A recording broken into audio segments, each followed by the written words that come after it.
हर हर महादेव पार्वती पते हर हर महादेव भारत माता की वंदे छत्रपति शिवाजी महाराज की छत्रपति संभाजी महाराज की। मी सर्वप्रथम सिद्धेश्वर शिवागय देवस्थान या 12 ज्योतिर्लिंगापैकी प्रमुख मंदिर व 3 ज्योतिर्लिंगाच्या पुनर्निर्माणाच्या कार्याचं भूमिपूजन संपन्न झालं असं आपल्या सर्वांच्या साक्षीने घोषित करतो। हे माझंही सौभाग्य आहे।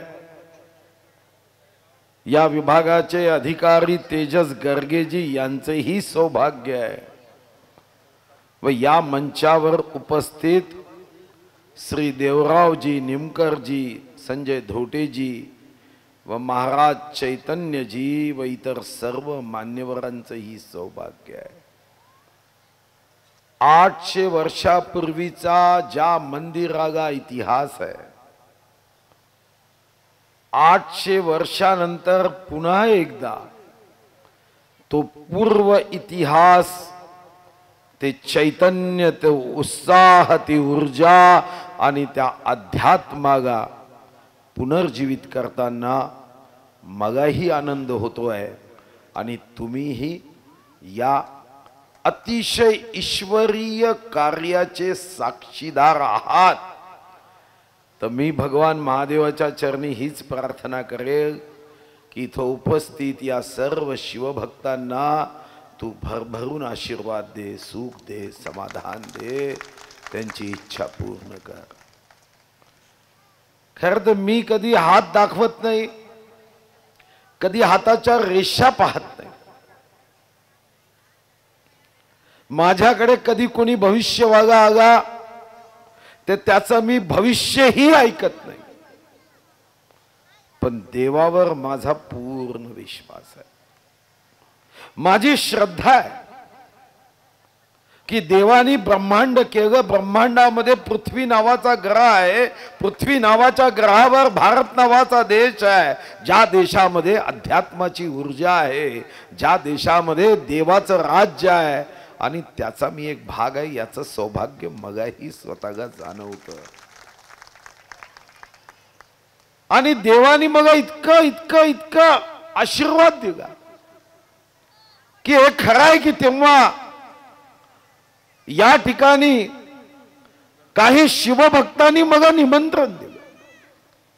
मी फक्त आमदार होतो, मी सत्तारूढ पक्षाचाही आमदार नव्हतो, पण माझ्यावर विश्वास व्यक्त करत या मंदिराच्या दर्शनासाठी मला निमंत्रण दिलं आणि फक्त निमंत्रण दिलं नाही, अपेक्षा व्यक्त केली। जेव्हा मला फुलगुच्छ दिला, पुष्पगुच्छ दिला, अपेक्षा व्यक्त केली की या मंदिराचं पुनर्निर्माण व्हावं। खरं तर मी एक विरोधी पक्षाचा आमदार होतो, पण एका गोष्टीची जाणीव मला होती की जर या सर्व नेत्यांनी मला इथं निमंत्रित केलं असेल, या ट्रस्टींनी मला निमंत्रित केलं असेल, तर हे भगवान महादेवानी यांना माध्यम म्हणून निवडलं आहे, पण इच्छा ही भगवान महादेवाचीच आहे की हे काम माझ्या हातून घडावं। आणि तेव्हा कोणाकडे व्हिडिओ असेल तर मी व्यक्तही केलं। मी तेव्हा एक 5 मिनिटाचं भाषण दिलं होतं आणि तेव्हा मी माझी भूमिका, भाव, आशय व्यक्त करताना सांगितलं, जर भगवान महादेवाची इच्छा असेल तर या जगामध्ये कोणतीही ताकद हे काम थांबवू शकत नाही। आणि त्याचा अनुभव मग मी स्वतः घेतला की देवानी कोणाच्याही मनात नव्हतं की आमचं सरकार येईल। पहिलं तर भगवान महादेवाने सांगितलं की यांचं सरकार आणा।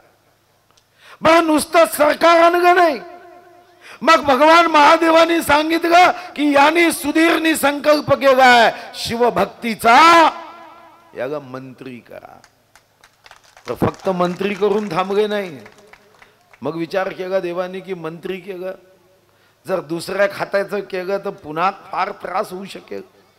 त्याच्यापेक्षा पुरातत्व विभागाचं खातं याला देऊन टाका, म्हणजे दुसऱ्याच्या ऑफिसमध्ये खुर्च्या तोडायचं काम नाही, कागद पाठवायचं काम नाही, याच्याच हातात फाईलवर सही करण्याचे अधिकार राहतील. आणि तसंच झालं.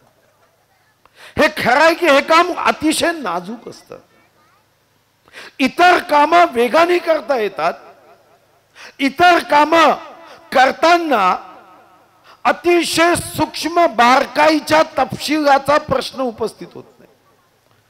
पण पुरातत्व आर्किओलॉजी विभागाचा एक एक दगड गावायचा असेल तर तो मिलीमीटरनी मोजून तो जसाच्या तसा, ते मंदिर 12व्या शतकात जसं होतं, 800 वर्षापूर्वी जसं होतं तसं करण्याचा प्रयत्न करावाच लागतो.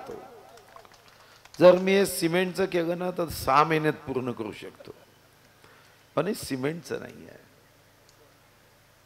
ज्या दगडामध्ये, ज्या अणुरेणूमध्ये कण कण में है भगवान म्हणतो, ती पवित्रता हा दगड लावताना आपल्या मनात भाव ठेवून मंदिराचं पुनर्निर्माण करायचं असतं. तेजस्वी, आता या मंदिरात मी आलो, या मंदिरात दर्शन घेतलं, देवानी मग ही जबाबदारी दिली. आपण पहिल्या टप्प्यामध्ये मुख्य मंदिर आणि 3 ज्योतिर्लिंग घेतले आहे. आता तुम्ही गेल्याबरोबर पुन्हा पुढच्या 15 दिवसात म्हणजे महाशिवरात्रीच्या अगोदर दुसऱ्याही टप्प्याला 15 कोटीची मान्यता देऊन टाका, म्हणजे दुसराही टप्पा पूर्ण होईल. आणि हा परिसर खरंच आहे. चैतन्य महाराज सांगत होते की या परिसरात आलं की एक पवित्रता वाटते. माहित नाही मागच्या वेळी आलो तर देवानी सांगितलं मंत्री होऊन जा. आता पुन्हा काय देव देव माहित नाही.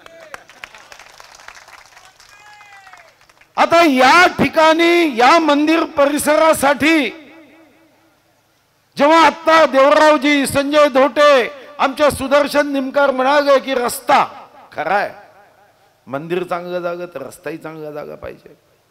मी ताबडतोब जिल्हा परिषदचे सीओ सोबत घेऊन आलो. म्हणजे रस्त्याचा प्रश्न निघेल मग जाणीव होती. आता आपण त्या रस्त्याचं मी सीओ साहेबांना सांगितलं 1.25 कोटी रुपये, 1.25 कोटी ना, 1.25 कोटीच्या रस्त्याला ताबडतोब याचं भूमिपूजन. हे माझा प्रयत्न असेल कि ये 15 दिन 20 दिन में ये भूमि पूजन शिवरात्रि के पहले करो, रास्ता शिवरात्रि के बाद करो, आचार संहिता लग जाएगी, कोई चिंता नहीं. पर इसका वर्क ऑर्डर और इसका भूमि पूजन मैं रहूंगा या नहीं रहूंगा, महाराज जी के हाथों से कर डालो और रास्ता भी इसके साथ पूरा करो. या सोबत खरं तर भगवान महादेवाच्या मंदिरात येतो. माझं सौभाग्य आहे की मी 2 तारखेला सिहोरचे जे महाशिवकथाकार आहे, महाशिवपुराण, एक लोटा जल सर समस्या का हल. आणि मला आठवतं की मी जेव्हा शिखर शिंगणापूर मध्ये दर्शनाला गेलो, छत्रपती शिवाजी महाराजांच्या मालकीचं ते मंदिर आहे. 2 पिंड आहे आणि पहाडावर, टेकडीवर आहे. पाण्याची टंचाई आहे. पहाड अतिशय झाड दिसत नव्हतं. आणि मग आठवतं की जेव्हा मी त्या मंदिरात गेलो, देवाचं दर्शन घेतलं आणि बेलपत्र वाहण्यासाठी बेलपत्र मागितले तर त्यांनी अतिशय मोजून 2-3च बेलपत्र दिले. म्हणलं 108 बेलपत्र टाकावे लागतील. ते म्हणाले इथं बेलपत्राची टंचाई आहे, कारण इथं बेलाची झाडच नाही. मी 3 बेलपत्र वाहिले. पण आज सांगताना मग अभिमान होतो की तिथून निघताना मी संकल्प केला की इथं आता पुढे जेव्हा केव्हा एखादा भक्त येईल तेव्हा बेलपत्राची टंचाई नसेल. अरे गाभारा भरून जाईल एवढे बेलपत्र इथं उपलब्ध झाले पाहिजे. बाहेर आलो, वन विभागाच्या सर्व अधिकाऱ्यांची बैठक घेतली आणि आज 10-10 फुटाचे बेलपत्राची झाडं तिथं उभी आहे 1200. ते महाराज मी जर कधीही पुणे किंवा आसपास असलो तर त्या शिखर शिंगणापूरचे महाराज मग भेटायला येतात, आशीर्वाद देतात, प्रसाद घेऊन येतात आणि सांगतात की आज मंदिराचा गर्भगृहामध्ये बेलपत्राची कमतरता नाही, इतके बेलपत्राची झाडं 1200 मी उभी केली. मग आज जेव्हा मी सिद्धेश्वर मंदिरात आलो, मी मनात विचार केला मी तर शिखर शिंगणापूरमध्ये 1200 झाडं लावली.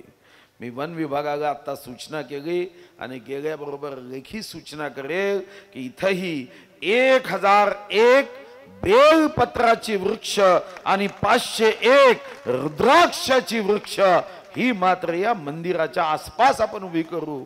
म्हणजे पुन्हा जेव्हा 5-7 वर्षांनी येईल तेव्हा कुठेही बेलपत्राची टंचाई हजारो भक्त आल्यानंतर इथं राहणार नाही. या ठिकाणी सांगितलं की एक कुंपण हवाय.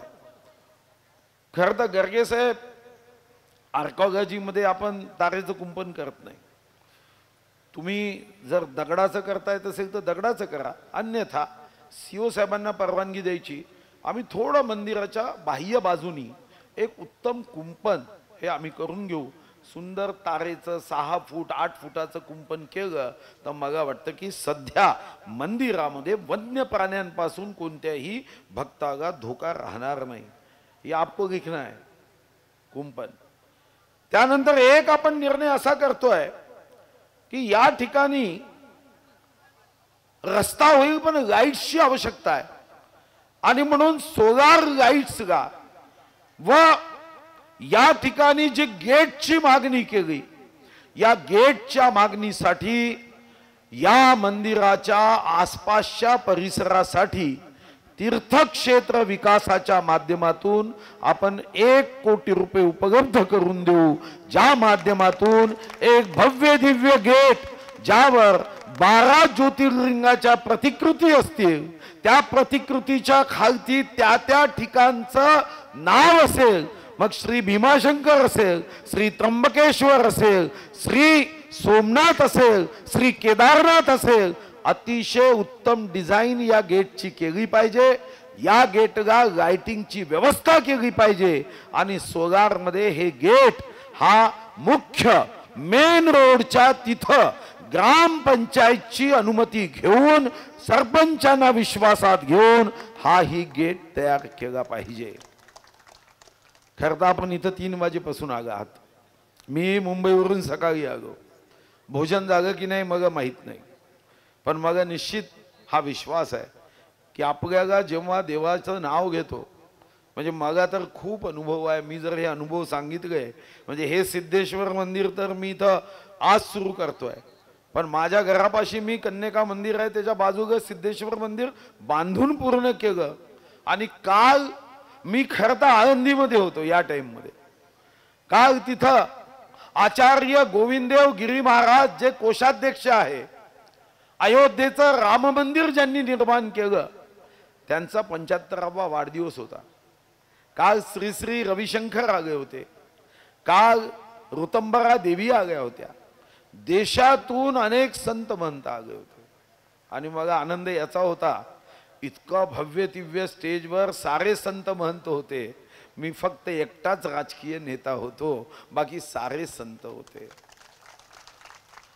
आणि तिथं जेव्हा मला आशीर्वाद दिला आचार्य गोविंदगिरीजी महाराज, खरं तर माझा संबंध आला. आणि आपल्या जिल्ह्याचं हे सौभाग्य आहे की प्रभू रामाच्या मंदिरासाठी जगामधून जर कोणाची निवड झाली असेल तर आपल्या जिल्ह्याचं काष्ट सागवान निवडला गेला. प्रभू रामाच्या गर्भगृहाचं दरवाजा महाद्वार ज्याच्यावर सोन्याचे पत्रे लावले ते महाद्वार तुमच्या माझ्या जिल्ह्यातल्या जंगलातल्या सागवानाचा आहे. मला विश्वास आहे की जेव्हा जगातला कोणताही भक्त त्या मंदिरात येईल तर जावं तर आपल्या जिल्ह्याच्या दरवाज्यातूनच लागेल, तेव्हा मात्र देव आपल्याला आशीर्वाद देईल. मगाही निमंत्रण दिलं कारण 22 तारखेला असा निर्णय जागा की कोणत्याही राजकीय नेत्यांनी सध्या दर्शनाला येऊ नये. पहिल्यांदा निमंत्रण आलं, मग मी विचार केला की कोणीच जाणार नाही, मग आपणही जाऊ नये. पण आता परवा 10 तारखेला मात्र मी प्रभू रामाच्या दर्शनाला चाललो आणि त्या सर्वांचा आग्रह आहे. मंदिरमध्ये जेवढे प्रमुख लोक आहे मला ते म्हणाले की तुम्ही पूर्ण 3 तास मंदिराचा प्रत्येक कोणा आणि कोणा पहा, कारण इथं जेही लाकडी काम जागा आहे ते तुमच्या जिल्ह्याच्या लाकडानी जागा आहे. तुम्ही ते काम पहा, काय सुंदर काम आहे. खरं तर आज जेव्हा मी सुदैवानी जगामध्ये अनेक देशामध्ये आता मला निमंत्रण येत आहे. अमेरिकेमध्ये छत्रपती शिवाजी महाराजांचा स्टॅच्यू उभा होत आहे, मला निमंत्रण आलं. जेव्हा ब्रिटनमध्ये ग्लासगो इथं गणपतीचा उत्सव झाला, मग निमंत्रण आलं, मी गेलो नाही, पण मी मात्र माझा व्हिडिओ पाठवला. जपानमध्ये मी गेलो, तिथं आपले भारतीय वंशजाचे जे कुटुंब आहेत ते मला म्हणत होते की आम्हाला आमच्या घरी पूजा करायची आहे, पण इथं तर कोणी पूजा सांगणारा मिळत नाही. तुम्ही एखादं असं पोर्टल तयार करा की आम्ही त्या माध्यमातून आपल्या घरी जे आपले 16 संस्कार आहे ते देऊ शकेल. आणि माझ्या समोर अनेक लहान मुलं समोर बसवून त्यांनी मनाचे श्लोक सुरू केले. प्रभाते म्हणी रामचिंतित जावा, इथून जे सुरू केलं. कोणी गीता म्हणत होता. मी मनात विचार केला की जगाच्या कानाकोपऱ्यामध्ये आपला अध्यात्म, आणि हा अध्यात्म कधी पोहोचतोय. आज तुम्हाला आश्चर्य वाटेल की आपल्याकडे इतकी मंदिरं आहे, आपल्याला कधी कधी त्याचं कदाचित महत्व लक्षात येत नाही. पण युरोपमध्ये तर एक गाव अख्खं केलं आहे की जिथं श्रीमंतातले धनवान लोक येऊन त्या गावात राहतात आणि सांगतात की पैसे मोजताना आम्हाला समाधान कधीही प्राप्त झालं नाही, पण जपाची माळ मास्त मोजताना मात्र प्रचंड आनंद आणि समाधान होतो. मी जेव्हा पंढरपूरच्या वारीमध्ये त्याचा शुभारंभ करायला गेलो, हजारो वारकरी मी पाहिले. हातात फक्त एखादी पिशवी होती मळकट, एक पाण्याची बॉटल असायची, पण त्यांच्या चेहऱ्यावरचा आनंद पाहिला. त्या भगवान विठ्ठलाचं नाव घेत पांडुरंग हरी विठ्ठल म्हणत जेव्हा जायचे, रामकृष्ण हरी म्हणत जायचे, असं वाटायचं की जगामध्ये याच्यापेक्षा धनवान तर मला कोणीच दिसत नाही. जगातले तर हे वारकरी धनवान आहे, कारण यांच्या मनामध्ये प्रचंड आनंद आणि समाधान आहे. मी माननीय शिवकथाकार प्रदीप मिश्राजी यांना हेच सांगितलं की आमचं अध्यात्म एवढं पूर्ण होतं की आम्ही म्हणायचो कन कन में है भगवान. लहानपणी माझी आई मला कथा सांगायची भक्त प्रल्हादाची. हिरण्यकश्यपूनी जेव्हा विचारलं, अरे प्रल्हादा सांग, तू देवाचं नाव घेतो, भगवान विष्णूचं नाव घेतो, कुठं आहे तुझा देव? तेव्हा प्रल्हादाची कथा तर आपल्याला माहिती आहे की इथा इथा इथा इथा कन कन में है भगवान. तेव्हा मलाही वाटायचं की हे तर फक्त कथा आहे. पण आज जेव्हा अमेरिकेनी करोडो डॉलर्स खर्च केले आणि रिसर्च पेपर काढला आणि त्या रिसर्च पेपर मध्ये सारांश सांगितला की प्रत्येक वस्तूमध्ये अणुरेणू आहे, पण या अणुरेणू सोबत गॉड पार्टिकल आहे, म्हणजे कन कन में है भगवान. अरे जे आम्ही हजारो वर्षापूर्वी सांगितलं ते करोडो रुपये खर्च करून अमेरिकेला सांगावं लागतंय. आज जगामधल्या अनेक देशामध्ये सुख शोधण्यासाठी सतत धावत राहावं लागतं. पण आम्हाला आनंद सुख शोधायचं असेल तर फक्त मंदिरात जाऊन देवाच्या पायावर मस्तक टेकवलं तरी साऱ्या संकटातून मुक्त होण्याची शक्ती प्राप्त होते. हीच शक्ती या मंदिरातून आपल्या जिल्ह्यातील शिवभक्तांना प्राप्त व्हावी, यासाठी या मंदिराचं पुनर्निर्माण आजपासून आपण सुरू करतोय. अपेक्षा एवढीच आहे, मी रोज येऊ शकणार नाही, पण शिवभक्तांनी याच्या प्रत्येक दर्जाकडे लक्ष ठेवावं, प्रत्येक गोष्टीकडे लक्ष ठेवावं. विश्वासाने सांगतो, जो जो या मंदिराची सेवा करेल त्याचा VIP सूट स्वर्गामध्ये आरक्षित झाल्याशिवाय राहणार नाही. आता निर्णय तुमचा आहे की याही जीवनात आनंद आणि उसके बाद भी आनंद, हा आपला विचार घेऊन आपण आज पुन्हा एकदा जयघोष करूया. हर हर पार्वती पते हर हर, सियावर रामचंद्र की जय श्री राम, जय श्री राम.